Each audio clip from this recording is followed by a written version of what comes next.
وأخلص نيتي دوما لرب واحد ديان بروح ملؤها طهر وقلب كله إيمان. آپ حضرات کے سامنے قرآن کریم سے متعلق چند باتیں عرض کرنی ہیں. قرآن کریم جب سے نازل ہوا ہے اس وقت سے لے کر آج تک اپنے الفاظ، اپنے معانی اور مطالب کے اعتبار سے سدا بہار ہے اور قیامت تک سدا بہار رہے گا. قرآن کریم جس طرح آسمان پر چمکنے والے سورج کی شعاؤں میں آج تک نہ کمی آئی ہے اور نہ قیامت تک کمی آئے گی، اسی طرح قرآن کریم کی حقانیت، صداقت اور اس کی اعجازی کیفیت میں آج تک ذرہ برابر نہ کمی آئی ہے اور نہ قیامت تک کبھی کمی آئے گی. جس طرح قیامت کے برپا ہونے تک سمندر کی وسعتیں کم نہیں ہو سکتی، قرآن کریم کے اندر بھی ذرہ برابر نہ آج تک کمی واقع ہوئی ہے اور نہ قیامت تک کمی واقع ہوگی. یہ اللہ کا فضل ہے اور اس کا بے پناہ احسان اور اللہ کا شکر.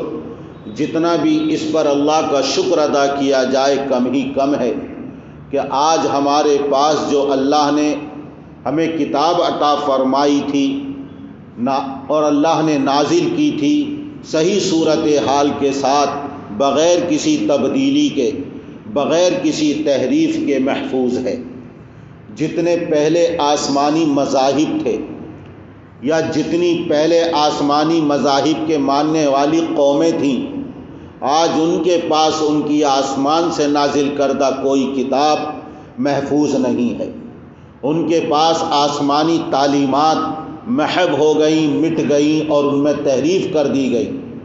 کسی اور نے نہیں بلکہ انہی آسمانی کتابوں کے ماننے والے اور جن قوموں کے لیے دستور حیات بنا کر نازل کی گئی تھیں، انہی قوموں نے اپنے اللہ کی آسمانی کتابوں کی میں تبدیلی کر ڈالی اور ان کو بدل ڈالا، یہاں تک کہ آج ان کی زبان بھی محفوظ نہیں رہی ہے. اور جو خود ساختہ مذاہب ہیں، زمینی مذہب ہیں، ان کا تو کہنا ہی کیا ہے. جتنے بھی دنیا میں دین اسلام کے علاوہ مذہب پائے جاتے ہیں، ان کے پاس کوئی مستقل دستور حیات اور نظام حیات نہیں ہے. زندگی کے ہر گوشے میں زندگی گزارنے کا طریقہ نہیں ہے. ان کے پاس قدم قدم پر رہنمائی اور رہبری کرنے والی تعلیمات موجود نہیں ہیں. لیکن اللہ نے ہمیں دین اسلام عطا فرمایا اور قرآن مقدس عطا فرمایا.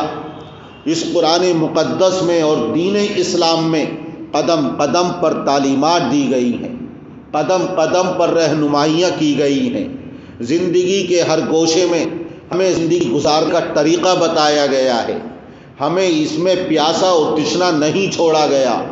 آپ زندگی کے کسی پہلو بھی اٹھا کر دیکھ لیجئے، اس میں ہمارے دین اسلام میں اور قرآن کریم میں اور میرے آقا کی سیرت طیبہ میں پیاری پیاری بہترین تعلیمات ایسی ملیں گی کہ جس میں دنیا والوں کے لیے بھی فائدہ ہے، عمل کرنے والوں کے لیے بھی فائدہ ہے اور آخرت میں بھی اس میں کامیابی اور اللہ نے فوز و فلاح رکھی ہے.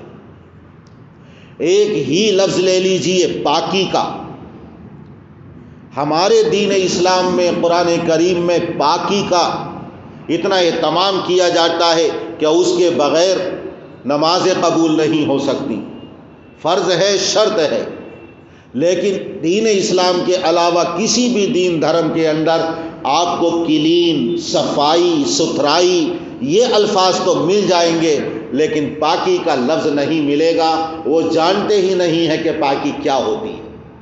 ایک چیز صاف ہو سکتی ہے لیکن ضروری نہیں ہے کہ وہ پاک بھی ہو. اللہ نے ہمیں ایسا دین عطا فرمایا کہ جس میں صفائی ستھرائی کی بھی تعلیم ہے اور اس میں پاکی کی بھی تعلیم دی گئی ہے. تو پہلی آسمانی کتابیں محفوظ نہیں رہیں، آسمانی صحیفے محفوظ نہیں رہے، کسی قوم کے پاس آسمانی کتاب محفوظ نہیں ان کے پاس زندگی کے ہر گوشے اور پہلو میں زندگی گزارنے کا طریقہ نہیں، ان کے پاس واجب، فرض، مکروہ، مستحب، مندوب کس کو کہتے ہیں، حلال اور حرام کے درمیان تمیز کس طرح ہوگی، یہ تعلیمات ان کے پاس موجود نہیں۔ لیکن اللہ کا احسان اور شکر، اللہ نے جو ہمیں کتاب عطا فرمائی، جو قرآن مقدس عطا فرمایا، جو دین اسلام عطا فرمایا، اس میں تمام تعلیمات موجود ہیں۔ جب سے نازل ہوئی ہے آج تک وہ محفوظ ہے اور قیامت تک محفوظ رہے گی۔ اس کی کسی صورت کو بدلنا، اس کی جگہ کچھ اور لے آنا، اس کی آیتوں میں تبدیلی کر دینا تو دور کی بات، آج تک اس میں زبر زیر پیش اور کئی نقطے کی بھی کوئی تحریف نہ کر سکا ہے اور نہ قیامت تک کر سکے گا، کیونکہ حفاظت خداوندی ہے اور وعدہ خداوندی ہے، انا نحن نزلنا الذکر وانا لہ لحافظون، ہم نے قرآن کریم کو نازل کیا ہے اور ہم ہی اس کی حفاظت کرنے والے ہیں۔ قرآن کریم کو جن لوگوں نے، جو غیر مسلم ہیں، انصاف کی نظر سے پڑھا اور انصاف کی نظر سے دیکھا اور اس کی تعلیمات کا مطالعہ کیا، وہ یہ کہنے پر مجبور ہوئے ہیں کہ قرآن کریم سے بہتر اس دنیا کے اندر کوئی دستور حیات نہیں ہے، کسی کتاب میں ایسا نظام حیات نہیں بیان کیا گیا۔ غیر مسلموں نے انصاف کی نظر سے مطالعہ کیا، تعلیمات کو پڑھا، تو وہ کہنے پر یہ مجبور ہوئے، جیسا کہ ونوبا بھاوے ایک غیر مسلم انصاف پسند گزرے ہیں، انہوں نے قرآن کریم کی منتخب آیتوں کی تفسیر لکھی انصاف پسندی کے ساتھ، اور اس کا نام انہوں نے روح القرآن رکھا ہے۔ ایک غیر مسلم قرآن کریم کی منتخب آیتوں کی تفسیر کرتے ہوئے اس کی تعریف کرتا ہے، اور بہترین اور پیاری پیاری قرآن کریم کی تعلیمات اس کی لکھی ہوئی کتاب روح القرآن میں موجود ہیں۔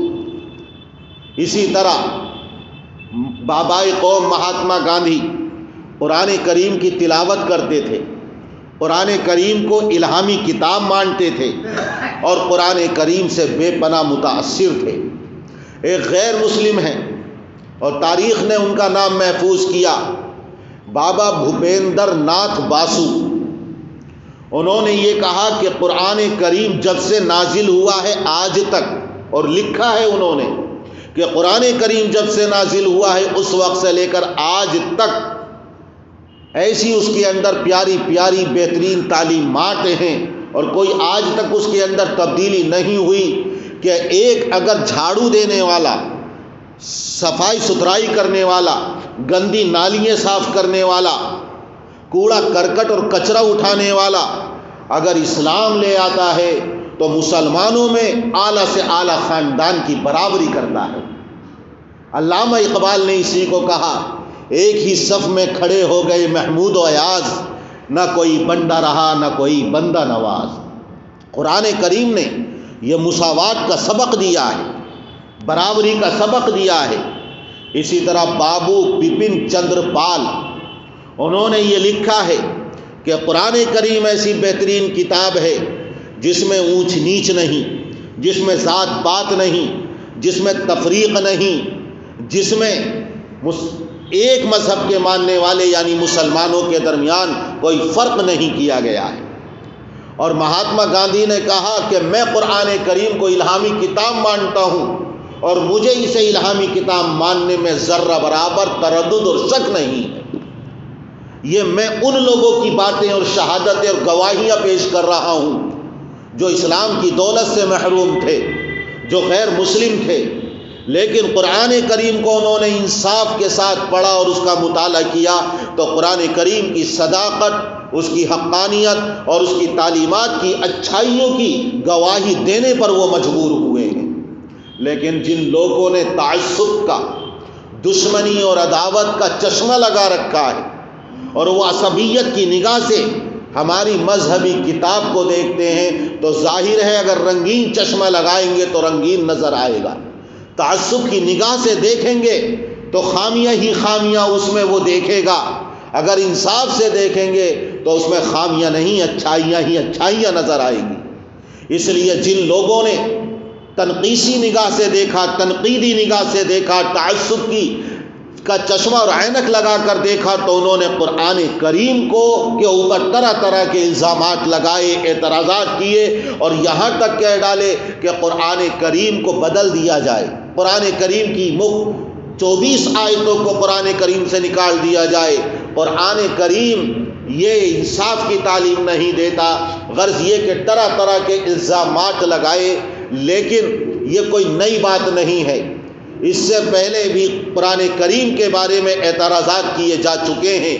جب قرآن کریم آقائے دو جہاں حضرت محمد الرسول اللہ صلی اللہ علیہ وسلم پر نازل ہو رہا تھا، تو اس میں ایک اللہ کو ماننے کی تعلیم دی گئی، جو خالق ہے، جو مالک ہے، جو پالن ہار ہے، جو مختار کل ہے، کائنات کے کارخانے کو چلانے والا، جو روزی دینے والا، جو زندگی موت کا مالک، جو بارش نازل کرنے والا، جو اولاد کو عطا کرنے والا۔ غرض یہ کہ پورا کارخانہ کائنات کا پیدا کرنے والا بھی وہی ہے اور چلانے والا بھی وہی ہے۔ سناتن دھرم میں بھی اسی کی تعلیم دی گئی ہے کہ اسی کو مانو، ایک کو مانو، اس کے اندر شرک کی تعلیم نہیں ہے۔ قرآن کے اندر جب یہ تعلیمات بیان کی گئیں تو وہ لوگ جو لات کو، عزا کو، منات کو، ہبل کو اور اپنے ہاتھوں کے تراشے ہوئے معبودان باطلہ کو پوجتے تھے، پرستش کرتے تھے، وہ اعتراض کرنے لگے کہ قرآن کو بدل دیا جائے، قرآن اس کے علاوہ لے آؤ تو ہم آپ کے اوپر ایمان لے آئیں گے۔ صنادید قریش، سرداران مکہ میں سے 5 بڑے بڑے سردار آقائے دو جہاں حضرت محمد الرسول اللہ صلی اللہ علیہ وسلم کی خدمت اقدس میں حاضر ہوئے اور کہنے لگے، اس میں ہمارے پرکھوں کو برا بھلا کہا گیا ہے، ہمارے معبودوں کو برا بھلا کہا گیا ہے، یہ عقیدہ آخرت اس میں بیان کیا گیا ہے کہ دوبارہ زندہ ہونا ہے، یہ باتیں ہمارے حلق سے نیچے نہیں اترتی، آپ یا تو ان چیزوں کو بدل دو، ہم آپ کے اوپر ایمان لے آئیں گے، یا اس کے علاوہ کوئی اور قرآن لے آؤ تو پھر ہم آپ کے اوپر ایمان لے آئیں گے اور تسلیم کر لیں گے۔ اللہ نے قرآن کریم کی آیت نازل فرمائی، وَإِذَا تُتْلَى عَلَيْهِمْ آيَاتُنَا بَيِّنَاتٍ قَالَ الَّذِينَ لَا يَرْجُونَ لِقَاءَنَا نَأْتِ بِقُرْآنٍ غَيْرِ هَذَا أَوْ بَدِّلْ، وہ لوگ جو ہماری آیتوں پر ایمان نہیں رکھتے ہیں، جب ان کے سامنے قرآن کریم کی آیتیں تلاوت کی جاتی ہیں تو وہ یہ کہتے ہیں کہ قرآن کریم کے علاوہ کوئی اور کتاب لے آئیے یا اس قرآن کریم کو بدل دیجئے۔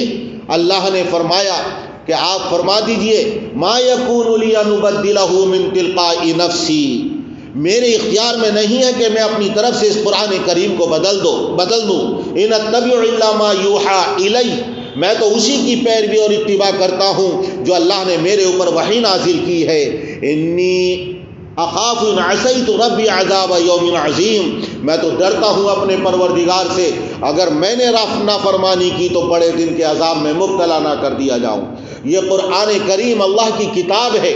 اللہ نے فرمایا وَلَوْ تَقَوَّلَ عَلَيْنَا بَعْضَ الْأَقَاوِيلِ لَأَخَذْنَا مِنْهُ بِالْيَمِينِ ثُمَّ لَقَطَعْنَا مِنْهُ الْوَتِينَ، اگر بالفرض والمحال فرض کر لو، اگر محمد صلی اللہ علیہ وسلم بھی قرآن کریم اپنی طرف سے گھڑ کر کوئی آیت، کوئی سورت ہماری طرف منسوب کر دیں اور پیش کر دیں کہ یہ اللہ کا کلام ہے، تو ہم ان کا ہاتھ پکڑ کر ان کی شہرت کو کاٹ دیں گے، ان کی گردن کو کاٹ دیں گے۔ اللہ نے یہ قرآن کریم میں بیان کیا۔ مطلب یہ ہے کہ نبی کو بھی یہ اختیار نہیں ہے کہ وہ قرآن کریم کو بدل سکے یا اپنا کلام قرآن کریم میں داخل کر سکے۔ تنزیل من رب العالمین، یہ قرآن کریم تو اللہ کی طرف سے نازل کردہ کتاب ہے، اور اللہ نے قسم کھا کر کہا ہے اس کے اندر شک کرتے ہیں، اس میں ذرہ برابر شک نہیں۔ ذالک الکتاب لا ریب فیہ، ہر طرح کے تذبذب سے، ہر طرح کے شک سے، ہر طرح کے تردد سے یہ کتاب کو اللہ تعالیٰ نے پاک بنایا ہے۔ تبارک الذی نزل الفرقان علی عبدہ لیکون للعالمین نذیرا، بابرکت ہے وہ ذات جس نے اس قرآن کریم کو اپنے بندے پر نازل فرمایا ہے۔ تمام تعریف ہے اس اللہ کے لیے جس نے اپنے بندے پر قرآن کریم کو نازل فرمایا۔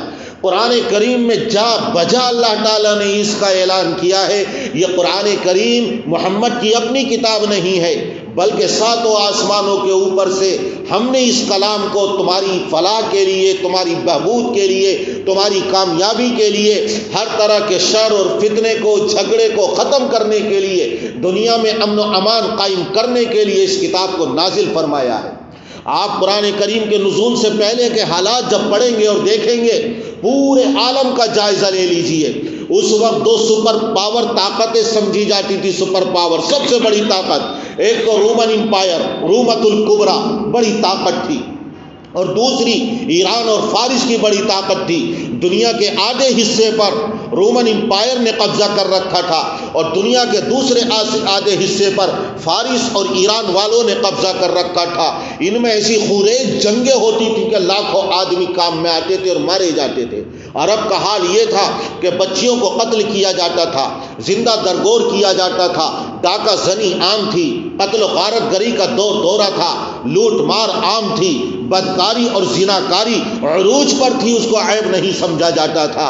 ہمارے ملک کا حال بھی اتنا ابتر تھا، اتنا ابتر تھا کہ اس کو الفاظ میں بیان نہیں کیا جا سکتا ہے۔ جس ملک یونان ہو یا فارس ہو، روم ہو یا یورپ ہو، چین ہو یا ہندوستان ہو، کسی ملک کے بھی حالات قرآن کے نازل ہونے سے پہلے اگر آپ تاریخ میں پڑھیں گے تو وہ حالت تھی، وہ ابتری کا ماحول تھا، قتل و غارت گری، دہشت گردی عروج پر تھی۔ لیکن قرآن کریم نازل ہوا تو اس نے امن و امان قائم کیا۔ میرے آقا نے فرمایا ایک دور وہ آئے گا کہ ہیرا سے مکہ مکرمہ تک ایک عورت سفر کرے گی، اللہ کے علاوہ کسی کا خوف اور ڈر نہیں ہوگا۔ اور وہ دور آیا کہ ایک عورت عراق سے سفر کرتی ہے اور حرم جاتی ہے اور اکیلے تنہا خانہ کعبہ کا طواف کرتی ہے، سفر اکیلے کرتی ہے، لیکن اپنا مال بھی اس کا محفوظ تھا، اس کی عزت و آبرو بھی محفوظ تھی، کوئی نگاہ اٹھا کر دیکھنے والا نہیں تھا، کیونکہ قرآن کریم میں یہی تعلیم دی گئی ہے کہ جس نے ایک انسان کو بھی زندگی دی، یعنی اس کی جان بچائی، ایسا ہے جیسے تمام انسانیت کو اس نے زندہ کر دیا۔ اور کسی نے ایک کا بھی ناحق خون بہایا، قتل کیا، ایسا ہے جیسے اس نے انسانیت کو قتل کر دیا ہے۔ کیسی اچھی تعلیم! یعنی ایک انسان کا بھی خون بہانا قرآن کریم کی نظر میں یہ جرم عظیم ہے۔ قرآن کریم نے اعلان کیا کسی کا مال حرام طور پر مت کھاؤ، کسی کو ستاؤ مت، کسی کی طرف بد نظری سے مت دیکھو، حسد مت کرو، کینہ مت کرو، ہاتھ پیروں سے کسی کو تکلیف مت پہنچاؤ۔ ایسی پیاری پیاری تعلیمات ہیں کہ ان پر عمل کر لیا جائے تو آج پورے عالم کے اندر امن و امان قائم ہو جائے گا۔ جیسے آقائے دو جہاں صلی اللہ علیہ وسلم اور بعد کے دور میں، دور خلافت میں، قرآن کریم کے نظام کو جب جاری کیا گیا تو پورے عرب میں اور اس کے آس پاس کے تمام ملکوں کے اندر امن و امان قائم ہو گیا۔ بہرحال قرآن کریم پر اعتراضات پہلے بھی کیے گئے ہیں کہ قرآن کو بدل دیا جائے، لیکن اعلان کر دیا گیا وَتَمَّتْ كَلِمَةُ رَبِّكَ صِدْقًا وَعَدْلًا وَهُوَ السَّمِيعُ الْعَلِيمُ۔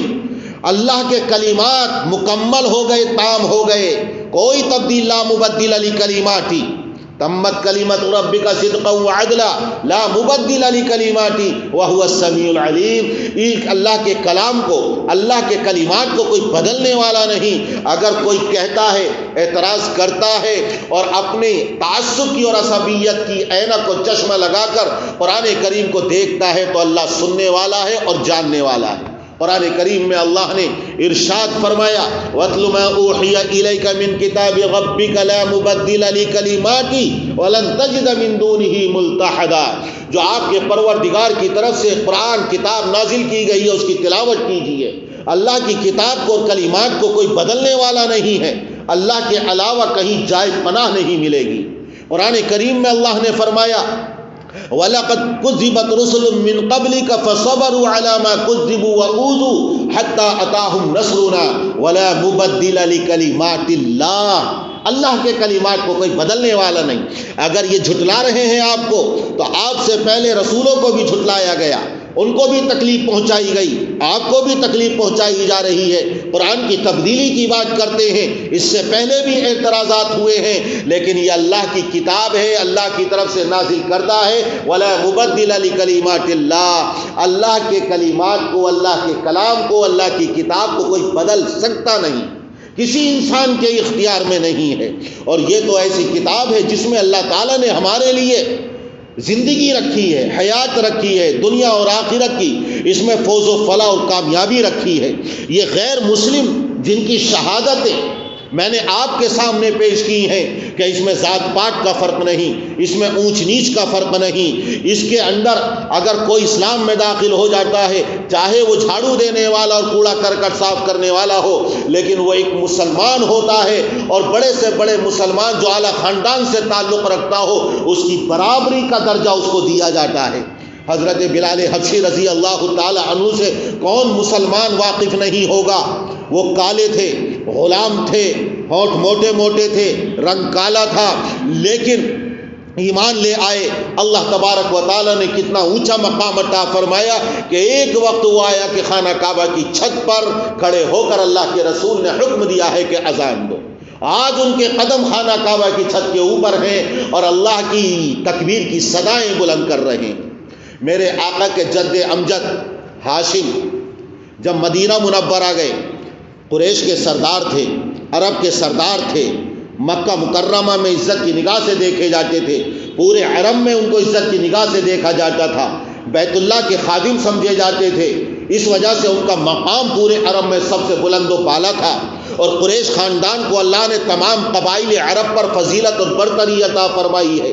جب مدینہ منورہ گئے، ایک لیلا نامی لڑکی تھی، پیغام نکاح دیا تو اس کے گھر والوں نے کہا ہاشم اگرچہ تم سردار ہو، تم عزت دار ہو، پورے عرب میں تمہاری شہرت ہے، تمہاری عزت کا ڈنکا بجتا ہے، لیکن ہم اس شرط پر نکاح کرنے کے لیے تیار ہیں کہ اپنی لڑکی کو مکہ مکرمہ تمہارے ساتھ نہیں بھیجیں گے، نکاح کے بعد وہ یہیں رہے گی۔ یعنی کتنی ان کی ناک اونچی تھی، اپنی بیٹی کو، اپنے خاندان کی لڑکی کو مکہ مکرمہ بھیجنے سے انکار کر دیا اور ایک سردار کے نکاح میں دینے سے انکار کر دیا، اس وجہ سے کہ ہماری لڑکی مدینہ منورہ سے باہر نہیں جائے گی۔ یہ بات ہے اس وقت کی جب تک قرآن نازل نہیں ہوا تھا، لیکن جب قرآن نازل ہوا اس پر لوگ ایمان لائے، حضور اکرم صلی اللہ علیہ وسلم تو اس دنیا سے رخصت ہو گئے، دور خلافت آیا، حضرت بلال حبشی اب ہجرت کر کے وہ بھی مدینہ میرے آقا کے ساتھ آ گئے تھے۔ مدینہ منورہ میں مسجد نبوی میں کھڑے ہو کر کہتے ہیں اے لوگو، تم جانتے ہو میری زندگی پر غلامی کا دھبا لگا ہوا ہے، میں غلام رہا ہوں، میرا کوئی گھر اور در نہیں، میرا رنگ کالا ہے، آپ سب جانتے ہیں میری صورت معمولی ہے، خوبصورت اور حسین نہیں ہوں، لیکن آج مجھے نکاح کی ضرورت ہے، کیا کوئی اپنی بیٹی یا اپنی بہن میرے نکاح میں دینے کے لیے تیار ہے؟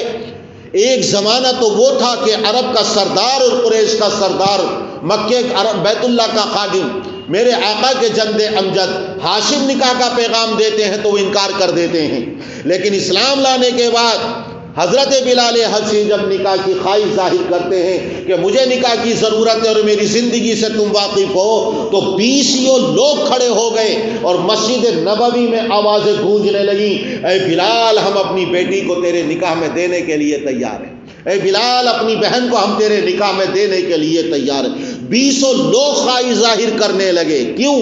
اس لیے کہ اسلام میں برابری ہے، اس قرآن نے یہی سبق دیا ہے، اونچ نیچ کا، ذات پات کا کوئی فرق نہیں ہے۔ جب ملک شام میں عیسائیوں نے یہ کہا کہ ہم چابیاں بیت المقدس کی حوالے کر دیں گے، لیکن اس شرط کے ساتھ کہ حضرت عمر فاروق رضی اللہ عنہ کو یہاں آنا پڑے گا، یہ اطلاع سالار قافلہ نے مدینہ منورہ پہنچائی۔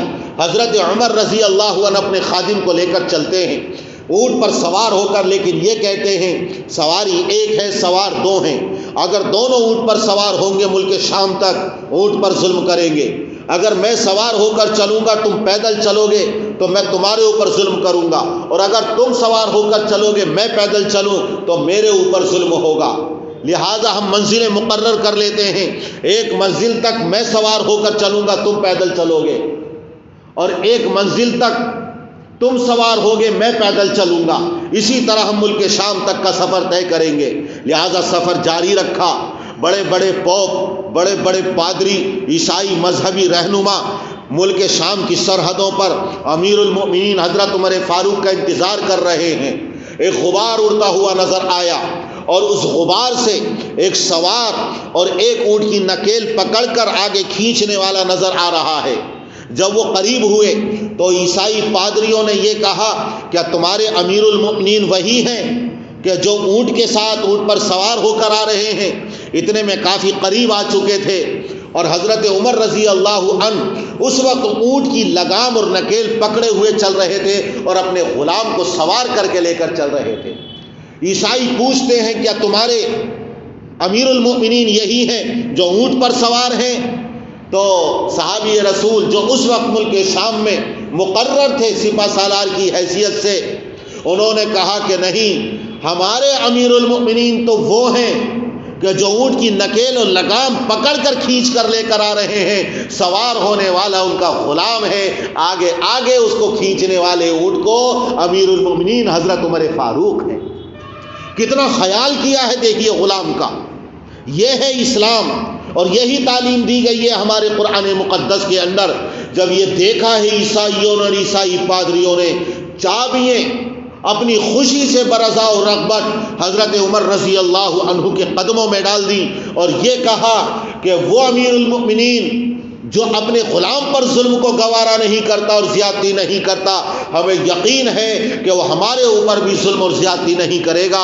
اے عمر فاروق، تمہاری رعایا بننا ہمیں منظور ہے اور یہ چابی بیت المقدس کی ہم تمہارے حوالے کرتے ہیں۔ قرآن کریم کے نزول کے بعد یہ انقلاب آیا ہے۔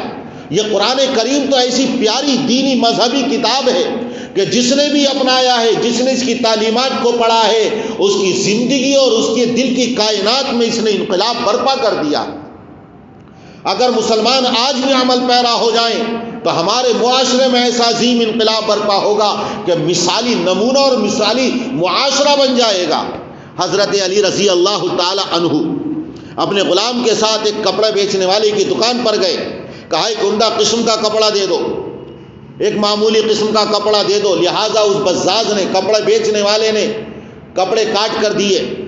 غلام کہنے لگا امیر المؤمنین یہ عمدہ قسم کے کپڑے کا جوڑا آپ بنا لیجئے اور یہ معمولی قسم کا، میں آپ کا غلام ہوں، میں بنا لوں گا اس کا جوڑا۔ تو کہنے لگے حضرت علی نہیں، میں بوڑھا ہو چکا ہوں، مجھے خوبصورتی کی، زیب و زینت کی، عمدہ لباس کی ضرورت نہیں۔ تم چاہے غلام ہو لیکن مسلمان ہو، تم جوان ہو، تمہیں خوبصورتی کی، زیب و زینت کی ضرورت ہے، اس لیے یہ عمدہ قسم کے کپڑے کا جوڑا اور لباس تم بناؤ گے اور یہ جو معمولی قسم کا کپڑا ہے اس کا لباس اور اس کا جوڑا میں اختیار کروں گا۔ کتنا خیال کیا جاتا تھا۔ یہی تعلیم میرے آقا حضرت محمد الرسول اللہ صلی اللہ علیہ وسلم کی تھی۔ ایک مرتبہ حضرت عمر فاروق رضی اللہ عنہ تھے اور قاضی شرح اس وقت قاضی تھے، ان کی عدالت میں ایک یہودی اور حضرت علی ان دونوں کا مقدمہ دائر ہوا۔ حضرت عمر فاروق نے کہا یا ابو الحسن قم، اے ابو الحسن، یہ کنیت ہے حضرت علی کی کیونکہ بڑے لڑکے کا نام حسن تھا اور عرب میں کنیت اور بیٹے کی طرف منسوب کر کے پکارنا یہ عزت کی بات سمجھا جاتا ہے، عزت کی، شرافت کی علامت سمجھا جاتا ہے، نام کی بجائے کنیت سے پکارتے ہیں۔ تو حضرت عمر نے کہا ابو الحسن کٹہرے میں کھڑے ہو جاؤ، یہودی نے تمہارے خلاف مقدمہ دائر کیا ہے۔ حضرت علی رضی اللہ عنہ کی پیشانی پر بل پڑ گئے، ناگواری کے آثار ظاہر ہو گئے، دونوں کے بیانات سنے گئے۔ مقدمے کی سماعت کے بعد قاضی شرح رحمۃ اللہ علیہ نے فیصلہ کر دیا، لیکن حضرت علی سے حضرت عمر نے پوچھا کیونکہ انہوں نے بھی دیکھا تھا کہ ان کو ناگواری ہوئی ہے جب میں نے یہ کہا ہے کہ ابو الحسن کٹہرے میں کھڑے ہو۔ تو کہا اے علی، جب تمہیں یہودی کے ساتھ کھڑے ہونے کو کہا گیا تو تمہاری پیشانی پر بل کیوں پڑ گئے، ناگواری کیوں ہوئی؟ کیا یہودی کے ساتھ عدالت میں کھڑے ہونے میں اپنی توہین اور بے عزتی محسوس کی؟ کہنے لگے امیر المومنین نہیں۔ دیکھیے ایک تو دین اسلام میں اور ہماری مذہبی کتاب میں کیا ہے، اگر اسلامی حکومت ہو، اسلامی مملکت ہو، چاہے غیر مسلم ہو، اگر وہ مسلمان پر دعویٰ کرتا ہے دونوں کے برابر بات سنی جائے گی۔ اگر حق پر مسلمان ہے تو فیصلہ حق پر، اگر غیر مسلم ہے تو فیصلہ غیر مسلم کے حق میں دیا جائے گا۔ اسی بات کو روک کر ایک بات اور عرض کرتا چلوں، کاندھلا مظفر نگر میں ایک قصبہ ہے، کاندھلا ضلع مظفر نگر یو پی میں، انگریز کا دور تھا، برطانوی سامراج مسلط تھا اور وہاں عدالت کا جو جج تھا وہ بھی انگریز تھا۔ کاندھلا میں ایک زمین کے اوپر ہندو اور مسلمانوں میں اختلاف اور جھگڑا ہوا۔ ہندو بھائی یہ کہتے تھے کہ یہاں ہمارا عبادت خانہ ہے، یہ ہماری عبادت خانے کی جگہ ہے، ہم یہاں مندر بنائیں گے۔ مسلمان کہتے تھے یہ تمہاری جگہ نہیں، ہماری جگہ ہے، ہم یہاں مسجد بنائیں گے۔ دونوں طرف مذہب کے نام پر، آستھا، عقیدت، ایمان کے نام پر آج بھی معلوم نہیں کیا کیا فسادات ہو رہے ہیں۔ اللہ تعالیٰ امن و امان قائم فرما دے، لیکن دین اسلام میں کوئی تعصب نہیں ہے۔ قرآن کریم میں اللہ نے فرما دیا وَلَا تَسُبُّوا الَّذِينَ يَدْعُونَ مِن دُونِ اللَّهِ فَيَسُبُّوا اللَّهَ عَدْوًا بِغَيْرِ عِلْمٍ۔ جو مسلمان نہیں ہے، کسی کو بھی پوچھتا ہے، کسی بھی دین دھرم کو مانتا ہے، ان کے معبودوں کو کبھی برا بھلا مت کہو۔ جو بھی کہنا ہے تہذیب کے دائرے میں اور ادب و احترام کو ملحوظ رکھتے اپنی بات پہنچا سکتا ہے، اس سے بات کر سکتا ہے۔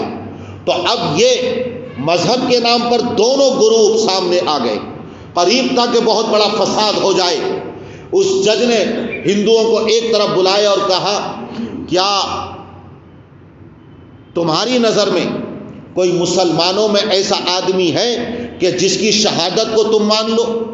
اور مسلمانوں سے بھی کہا کیا ہندوؤں میں تمہاری نظر میں کوئی ایسا آدمی ہے جس سے ہم گواہی لیں اور تم اس کی بات سے اتفاق کرو اور اس کی گواہی کو تسلیم کر لو؟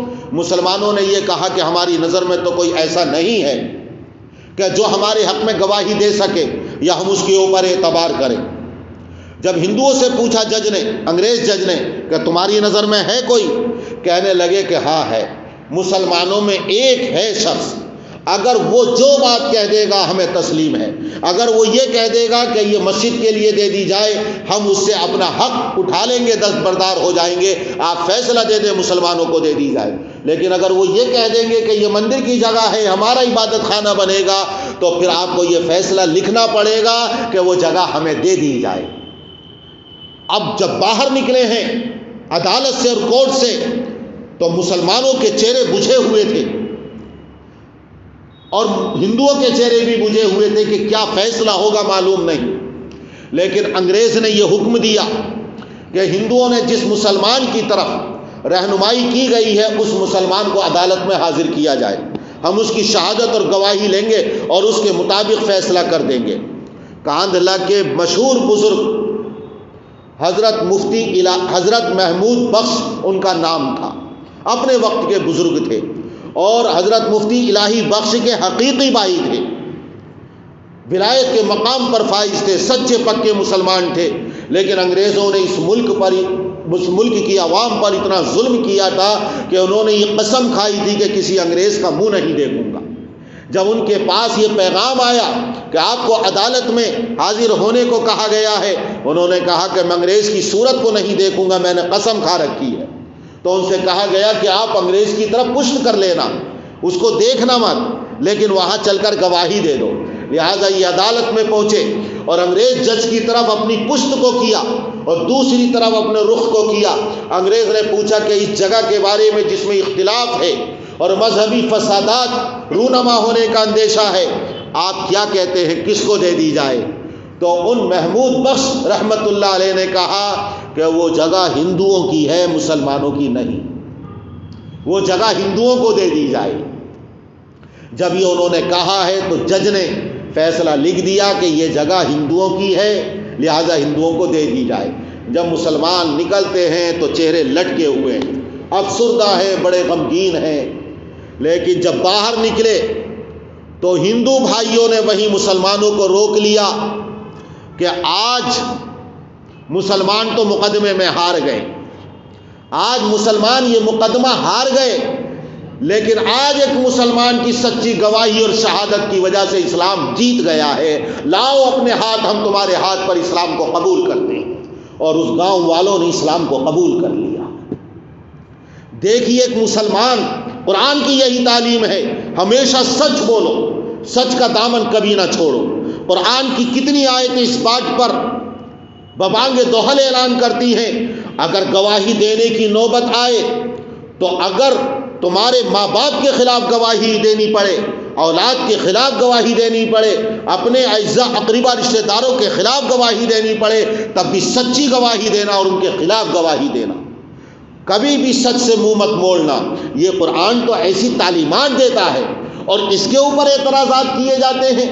تو قرآن کریم میں ذات پات کے فرق کو مٹا دیا گیا، قرآن کریم میں اونچ نیچ کے فرق کو مٹا دیا گیا، قرآن کریم میں تمام مذاہب والوں کے حقوق کا خیال رکھا گیا ہے اور تمام کو حقوق دیے گئے ہیں، کسی کو بھی ایذا پہنچانے اور تکلیف پہنچانے اور کسی کے بھی معبود کو برا بھلا کہنے کی تعلیم نہیں دی گئی۔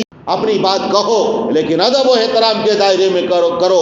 تو آج قرآن کریم سے ناواقفیت کی بنا پر، قرآن کریم کی تعلیمات سے ناواقفیت کی بنا پر، یا تعصب کی بنا پر، یا اسلام سے دشمنی کی بنا پر، یا قرآن کریم سے عداوت کی بنا پر آج قرآن کریم پر اعتراضات کیے جاتے ہیں اور قرآن کریم کے خلاف عدالتوں میں مقدمے دائر کیے جا رہے ہیں۔ یہ کوئی نئی بات نہیں، کفار مکہ نے بھی قرآن کریم کے اوپر اعتراض کیا تھا، انہوں نے بھی یہی کہا تھا کہ قرآن کریم کو یا تو بدل دیجئے، انہوں نے بھی کہا تھا کہ قرآن کریم کے علاوہ کوئی کتاب لے آئیے، ہم آپ کو مان لیں گے۔ اگر آج کے بھی دشمن دین اور اعدائے اسلام قرآن کریم پر اعتراض کرتے ہیں تو مسلمانوں کو اس سے کبیدہ خاطر اور رنجیدہ ہونے کی ضرورت نہیں ہے۔